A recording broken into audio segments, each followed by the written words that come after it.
ভালো করে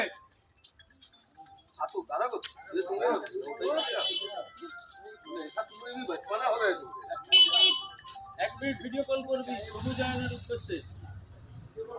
হ্যাঁ 1 মিনিট ভিডিও কল ঘুরিয়ে ঘুরিয়ে গোটাটা ঘুরিয়ে যেন তো উঠে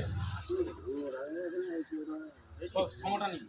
15ই আগস্ট উপলক্ষে সিদ্ধা 1 নম্বর তৃণমূল কংগ্রেসের পক্ষ থেকে, দক্ষিণ জিয়াদা গ্রাম পঞ্চায়েতের পক্ষ থেকে সবুজ আয়নের উদ্দেশ্যে আমরা কিছু চারাগাছ বিতরণ করলাম। মা মাটি মানুষের নেত্রী মমতা বন্দ্যোপাধ্যায় জিন্দাবাদ, আমাদের সাধারণ সম্পাদক অভিষেক বন্দ্যোপাধ্যায় জিন্দাবাদ। বন্দে মাতরম, বন্দে মাতরম, তৃণমূল কংগ্রেস, তৃণমূল কংগ্রেস, মমতা ব্যানার্জি, মমতা ব্যানার্জি, অভিষেক বন্দ্যোপাধ্যায়।